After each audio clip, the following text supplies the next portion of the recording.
The world will try to split you 1,000 ways before breakfast. Notifications, obligations, regrets from yesterday, and fears about tomorrow, all clawing for your attention. And attention, the Stoics knew, is everything. Where your attention goes, your life follows. It is not a luxury to be focused. It is survival. It is sovereignty. It is the quiet violence of a mind that refuses to be pulled in every direction. To be focused in this chaotic world is not just rare, it is dangerous. Dangerous to those who profit from your confusion. Dangerous to systems that want you docile. Dangerous to the lesser version of yourself that wants to stay comfortable. When you are truly focused, truly present, truly locked into your purpose, people notice. The distractions fade, the noise softens, and a path appears. A path you can walk with clarity and power. The Stoics didn't have smartphones, but they understood distraction deeply. They knew the enemy wasn't out there, it was the untrained mind within. And they built methods to train it, to tame it, to bring it back to the task, to the virtue, to the now. If you want to rise above, if you want to do work that matters, if you want to live with intensity and intention, then you must learn to become dangerously focused. Here are 7 ways to do just that. Chapter 1.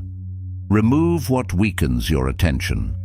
The first step is not to do more, it is to cut. Cut what scatters you, cut what tempts you, cut what feels urgent but isn't important. The Stoic mind begins with subtraction. Subtract to attract. Seneca warned us, we suffer more in imagination than in reality. But what fuels this imagination? 1,000 minor inputs from the external world. News feeds, gossip, drama, comparison, junk information. You cannot build a fortress of focus while leaving every gate open. To focus dangerously, you must protect your cognitive bandwidth. This means putting limits where others live without them. It means being inaccessible to the trivial. It means curating your environment like a craftsman, deliberately, ruthlessly. You become a guardian of your inner space, not letting the cheap, noisy, or urgent sneak past your defenses. What enters your mind plants seeds. Over time, those seeds bloom into clarity or into chaos. Epictetus advised, if you want to improve, be content to be thought foolish. This isn't a metaphorical suggestion, it's a real-world demand. Your refusal to engage in gossip, your silence when others seek validation, your deliberate absence from events or digital noise. These will be seen as arrogance or weirdness. Let them think that. Focused people are always misunderstood by the scattered. You will be called cold when you're simply clear. You will be seen as antisocial when you are simply intentional. You will be judged for not explaining your decisions, but focus needs no defense. Every distraction you allow becomes a vote against the life you want to build. Every boundary you set is a vote for it. What you permit into your mind becomes your mood, your energy, your action. Repeated inputs become internal narratives, and internal narratives direct your path. If you are constantly pulled, you will never be powerful. You will spend your energy managing interruptions instead of crafting impact. You will be reactive, not creative. You will survive days, but you will not sculpt them. So strip it back. Say no to the meaningless invitations that only fill your calendar and empty your soul. Say no to gossip and unproductive conversations that leave you drained, not enlightened. Say no to the convenience of digital entertainment that numbs your capacity to think deeply. Say no to the compulsion to be everywhere for everyone, a pattern that scatters your presence and steals your clarity. Reclaim your time as sacred. Focus is not just about working harder, it's about guarding the gates of your attention with the seriousness of someone protecting something sacred and irreplaceable. Time once wasted cannot be reclaimed, and the time you give away carelessly becomes the weight that slows down your destiny. You must begin to regard your time as gold and your attention as the chisel that shapes your reality. Be aggressive in defense of your mind. Be willing to disappoint others if it means you can stay loyal to your priorities. You must be radical in what you eliminate. Remove without guilt. Detach without apology. You are not here to be constantly accessible. You are not here to reply to every ping, to chase every novelty, to swim in the shallow waters of daily noise. Every distraction is a thief in disguise.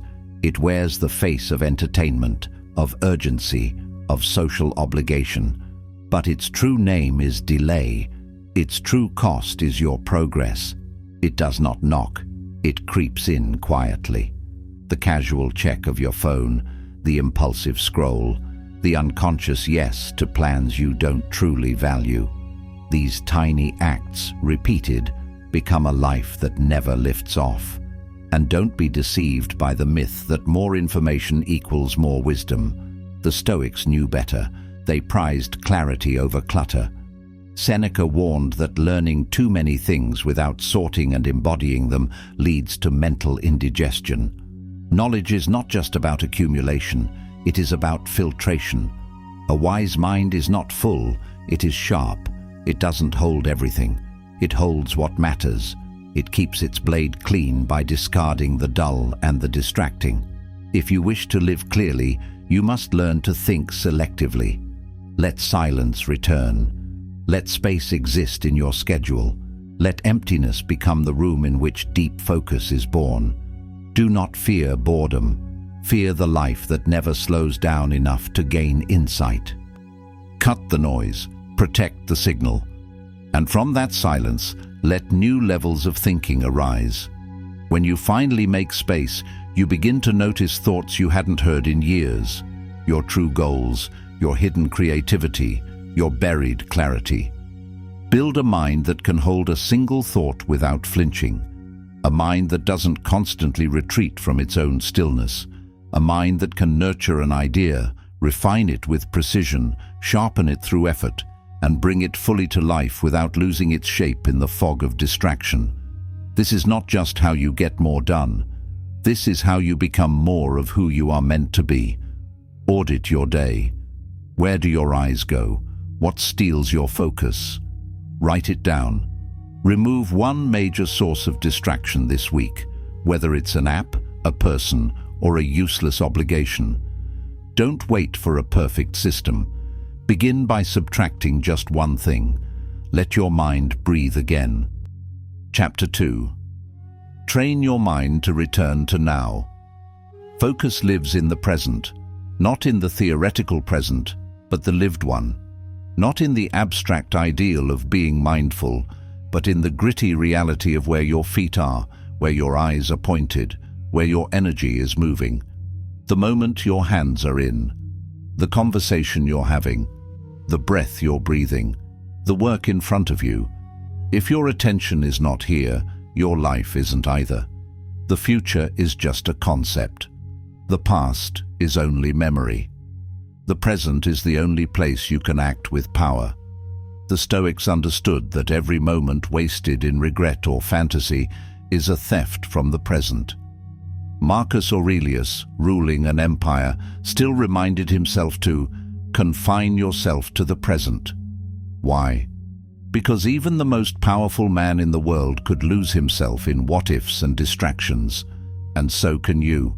You can be alive, but not awake, moving but not intentional, busy but not present.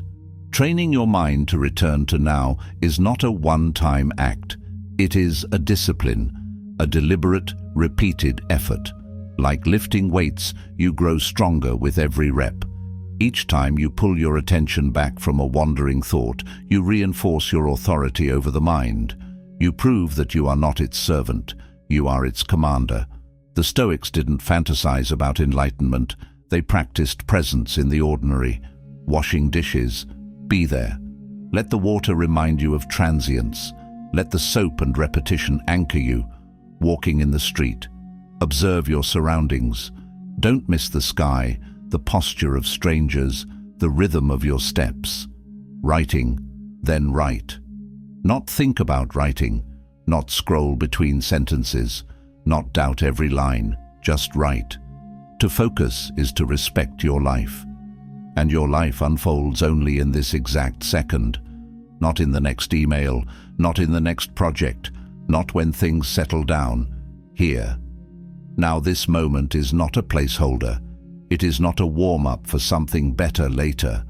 It is the entirety of your existence concentrated into something you can touch, shape, respond to. The Stoic does not postpone presence. They do not wait for a quieter season. They do not assume clarity will come after chaos. They step into presence like stepping into battle, fully, quietly, with both feet planted. They do not treat attention like a luxury. They treat it like a duty. Because to be fully present is to live fully, and to live fully is the root of power. When you treat each moment with reverence, your life begins to change shape. You stop rushing through time. You stop negotiating with now. You stop seeing this breath as just a bridge to the next. You become dangerous in your stillness because you cannot be baited, cannot be rushed, cannot be pulled. A present mind is an unshakable force. It sees what others miss. It acts when others hesitate. It holds the room without having to raise its voice. You reclaim your life in moments, one breath at a time, one task at a time, one sacred choice at a time. You don't need to dominate the week, just this hour, just this action, just this word, just this silence before speaking. That is where your power lives. Your mind will wander. That's not failure. It's the human condition. It's biology. It's momentum. But what matters is that you bring it back, not with anger, not with shame, but with clarity. And in that act, repeated over and over, you build a mind like a warrior returning to the front line, undistracted by noise, undeterred by failure, again and again. That's focus. That's self-command. That's how the Stoic becomes dangerous, not by fighting more, but by being moved less. Use the phrase "back to now" as a mental cue. Each time you catch yourself drifting, say it, out loud if you must, gently but firmly. This isn't mindfulness for the sake of calm. This is tactical awareness. Your mind is a wild horse, but you can ride it. You just have to keep your hands on the reins. Chapter 3. Set a North Star and obey it. The Stoics didn't believe in aimless effort. They moved towards something, and so must you. Without a clear direction, focus is impossible. You'll respond to everything and create nothing. Your North Star is your deeper reason. Why are you doing what you're doing? Why are you training, writing, building, studying, creating? What principle drives you when the feelings fade? Focus requires a purpose that burns hotter than your impulses. Marcus Aurelius reminded himself daily. At dawn, when you have trouble getting out of bed, tell yourself, "I am rising to do the work of a human being." He had clarity. He wasn't just waking up. He was rising to fulfill his nature. That's a North Star. When you obey your North Star, you're not at the mercy of moods. You don't rely on perfect conditions or wait for motivation to strike. You return to the mission every time. Your North Star gives your life structure when the world pulls you in all directions. It becomes the still point in a spinning world. You move not because you feel like it, but because you're aligned with something greater than feeling. This does not mean you never rest. It means your rest is purposeful, not aimless. It is not a collapse, it's a ritual. It restores you so you can serve the aim with greater force and clarity. The modern world rewards urgency, but the Stoic mind moves with direction. When you live without direction, you burn energy without creating impact. You get tired from friction instead of progress. Without a direction, time leaks. You'll mistake motion for momentum. You'll respond to the loudest thing rather than the most meaningful thing. But with a direction, time concentrates. It sharpens. Every hour becomes a vote toward your aim. You start treating each day as a piece of architecture in the building of something timeless. Focus is not about effort alone, it's a byproduct of meaning, and meaning comes from alignment. When your aim is clear, your effort has a home. You know what to say yes to. You know what to ignore. You stop apologizing for being unavailable to what doesn't serve your mission. You start filtering every choice through a simple test. Does this pull me toward my highest purpose or away from it? Choose your North Star. Let it not be vague. Let it not be borrowed. Let it not be something you hope sounds impressive to others. Choose the aim that makes your blood move, the path that speaks to your conscience, the reason that outlasts emotion. Sharpen it until it's simple. Repeat it to yourself daily until it burns through your distractions. Let it carve a path through your day so deep that even in chaos, your steps are sure. Write your North Star in one sentence. Make it active. Make it specific. Post it where you see it often. Use it as a compass when distractions arise. Ask, does this move me closer to that aim or further? Decide accordingly. Chapter 4. Honor the power of small disciplines. Dangerous focus is not a product of rare inspiration. It's forged in daily discipline. The Stoics taught that excellence is not an act, but a habit. The mind follows the grooves you carve into it day after day. You will not become sharply focused by waiting to feel like it. Feelings are weather, they come and go, but your mission is not weather dependent. You become focused by doing small, precise things with care, again and again. That's how the Stoic builds strength, not through grand gestures, but through daily mastery. Going to bed at a time that supports your mission, even when you're tempted to scroll into the night. Waking up and beginning before the world pulls at you, because the early hours are sacred. Saying no when it's easier to say yes, because compromise with comfort is the first step toward collapse. Sitting down to work even when it feels unremarkable, because repetition builds rhythm and rhythm builds power. Committing to a daily exercise routine and following through even on the days or nights you don't feel like it, because you understand that a strong and healthy body is not just a shell for your mind, but a tool that sharpens your will. The Stoics trained the body as a way to train the soul. Physicality clarifies. It burns off fog. It turns sluggish thought into disciplined intention. Movement isn't just for health, it's for command. Discipline does not begin with heroic efforts. It begins with the next choice, the quiet one, the uncomfortable one, the one nobody sees, not the perfect plan, not the massive breakthrough, not the inspiring moment when everything finally clicks. The next choice, that's where the war is won. The battle for your mind is not fought in bold declarations.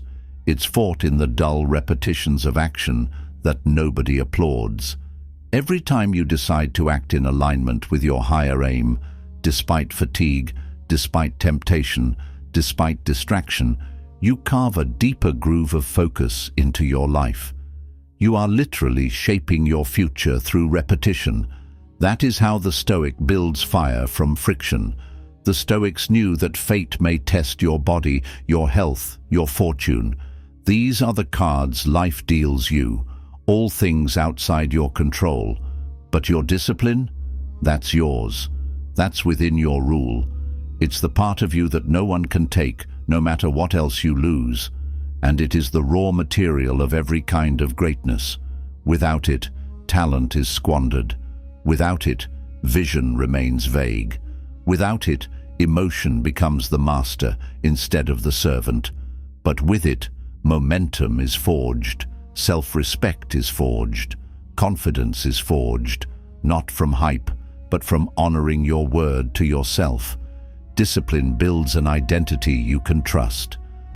You don't need to control everything. That's a losing game. You don't even need to control tomorrow. Just today. Just your effort. Just your attention. Just the one thing in front of you. Don't try to conquer the year.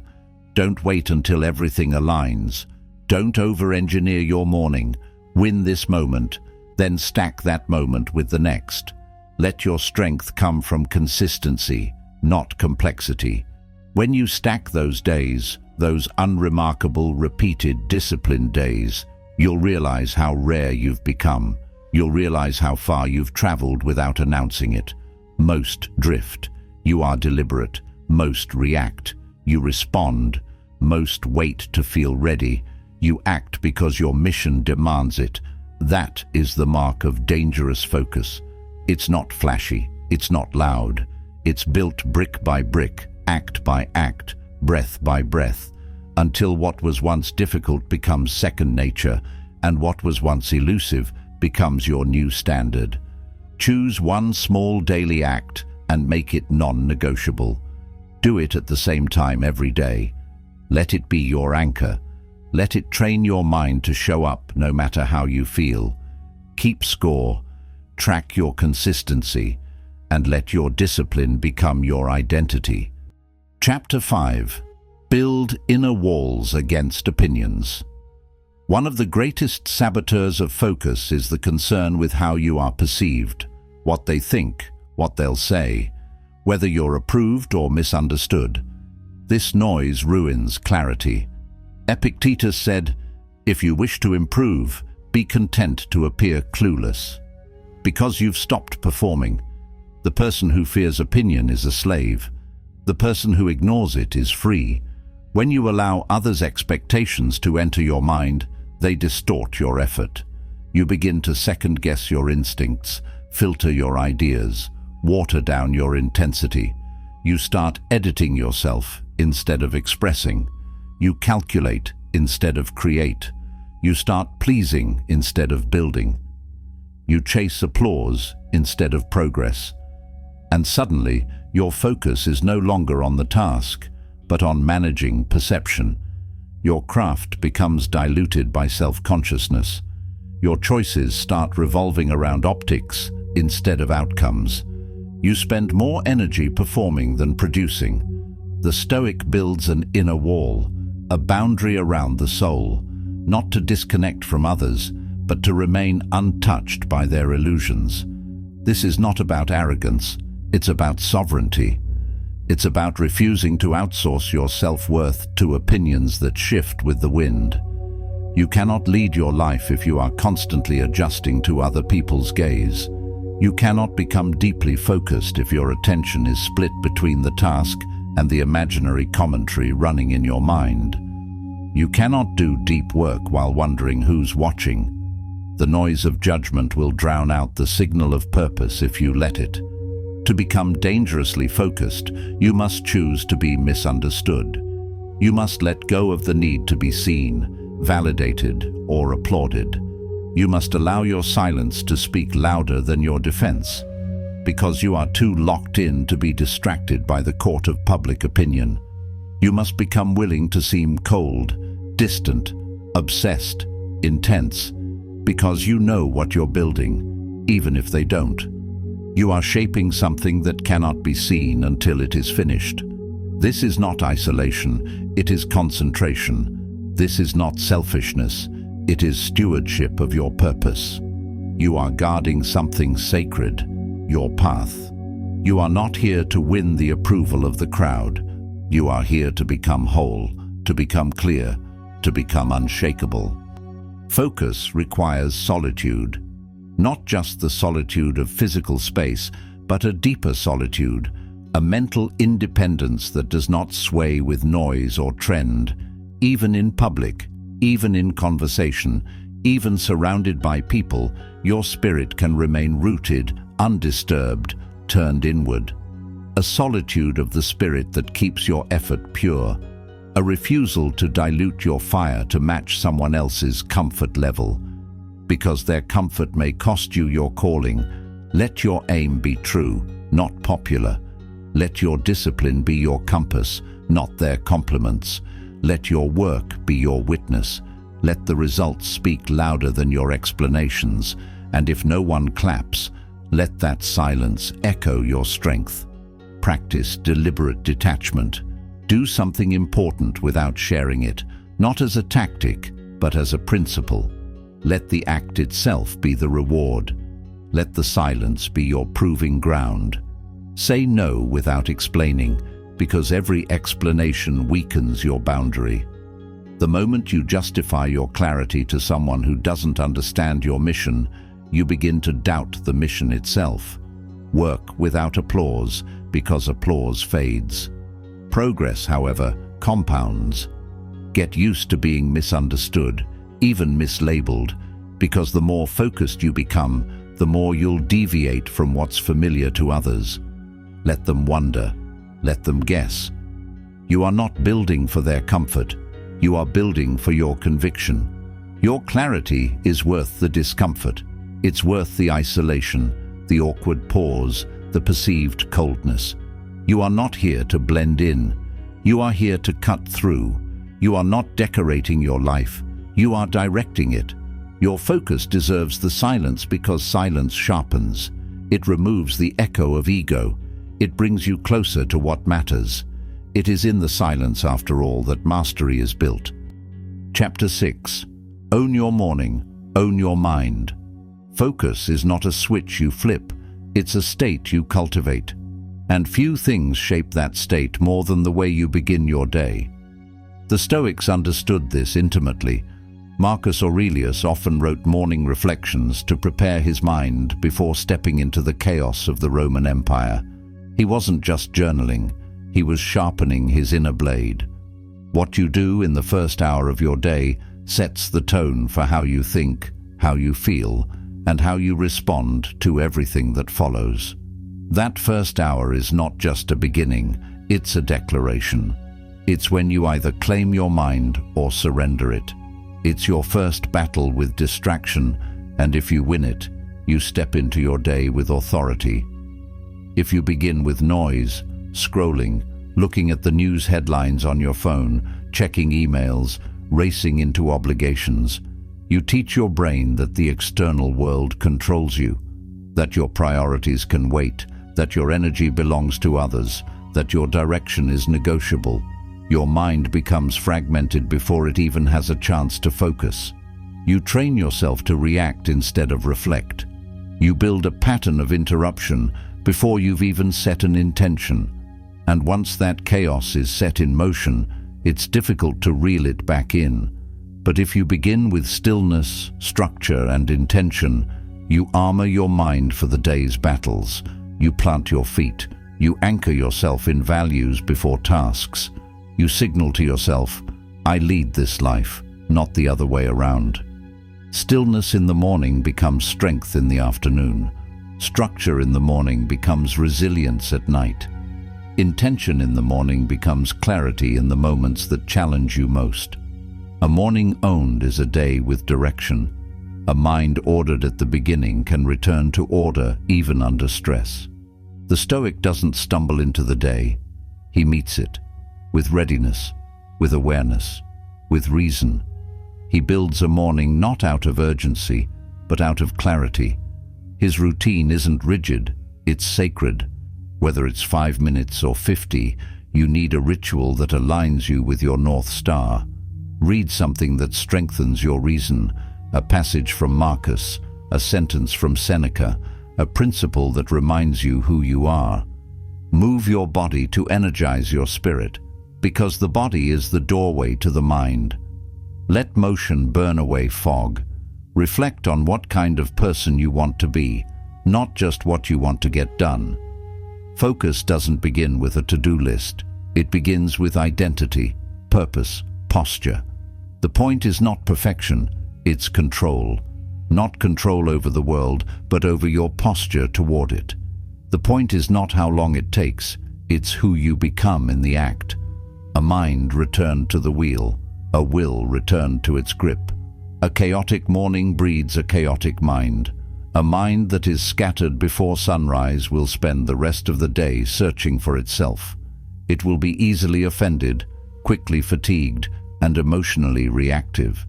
And a chaotic mind cannot focus, it cannot lead, it cannot stand tall when the day grows loud. So you must reclaim the beginning of your day. not out of guilt, but out of power. This is not a punishment, it's a privilege. To sit with yourself before the world sits on you. To hear your own thoughts before the noise drowns them out. To set the tone before the world sets it for you. To begin not in reaction, but in command.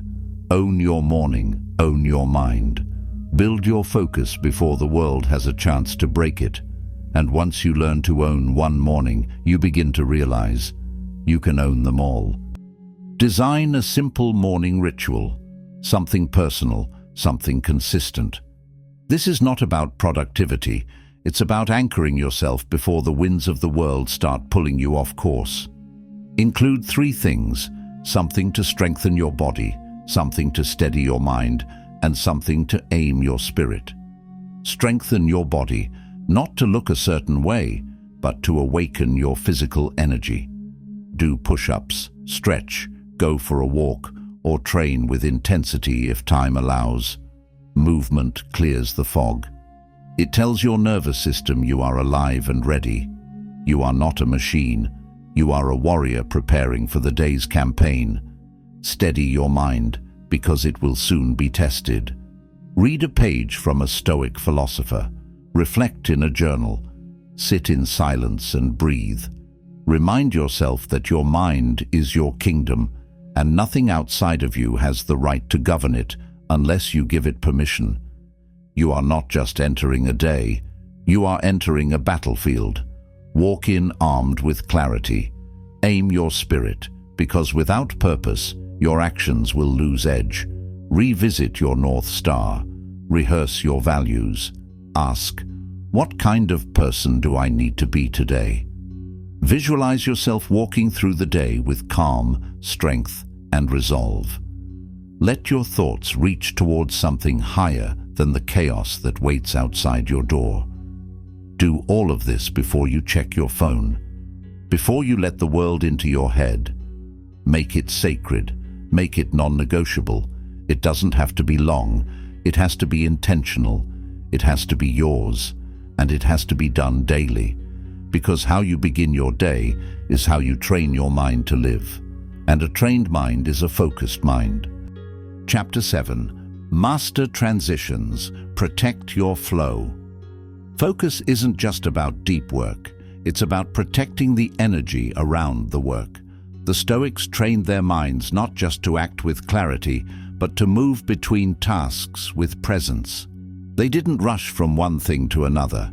They finished fully, then shifted deliberately. Every time you switch tasks, you risk dropping your mental focus. You carry the residue of what you were doing into what you're doing now. This is how your clarity starts to dilute. So the question is not just, can I focus? It's, can I protect my focus between moments? You must learn the art of clean transitions. This is not a luxury, it's a skill, a discipline, a daily act of mental hygiene. This is a practice, one that requires conscious effort and consistent repetition. Ending a meeting, pause, breathe, reset. Let the last task go before you reach for the next one. Going from writing to walking, shift with awareness. Don't just slam doors behind you. Don't let your mind trail behind your body. Close them with attention, with respect for the effort you just gave and the presence the next task deserves. The Stoic mind does not leak energy. It does not frantically shift from one mode to another while dragging emotional and cognitive debris along for the ride. It shifts energy, cleanly, fully, and in doing so, it preserves its momentum. It keeps its inner flame from being smothered by residue. These transitions are not empty gaps between real work. They are the glue that holds sustained focus together. They are the spaces where clarity is either preserved or lost. If you ignore them, your day becomes a tangled web of half-finished thoughts, emotional residue, and mounting fatigue. If you honor them, your mind stays clear, your energy remains sharp, and your focus builds layer by layer. If you're always dragging mental noise from one thing into the next, you never fully engage. You're physically present, but mentally absent. You dilute your sharpness. You slow your response time. You become fragmented, even if technically busy. You confuse motion with effectiveness, and before long, you wonder why you feel so tired without having done anything deeply. This is why the Stoic trains not just for intensity, but for precision, not just for effort, but for economy of energy, for order, for presence in every shift. Because presence is not just about what you give your attention to, it's about what you no longer carry. If your mind is still arguing with the last meeting while you're trying to write a proposal, you're split. And split focus is weak focus. This is what separates amateurs from professionals, not just the work, but the space around the work. Not just how well you begin, but how cleanly you end and how clearly you move forward. Professionals understand that sustained excellence isn't built on one great push. It's built on rhythm, on knowing when to lean in, when to release, when to regroup. On respecting energy like currency, spent only with intention. Your day is not a sprint, it's a series of sprints. Some fast, some slow, but each requiring focused intensity. Each one demands recovery, reflection, and recommitment.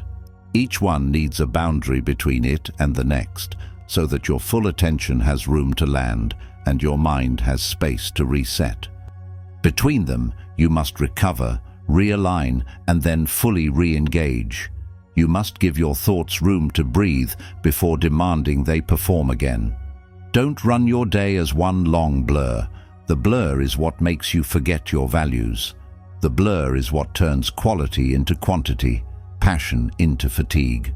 Divide it, break the inertia, respect the transitions, make them intentional instead of accidental. Give your mind the dignity of space. Reset yourself with intention. Don't just switch tasks. Reset your posture, your pace, your mindset. Don't just move on. Step into the next task as a new chapter, not a rushed continuation. Take a breath. Make a note. Stand up. Return like it matters.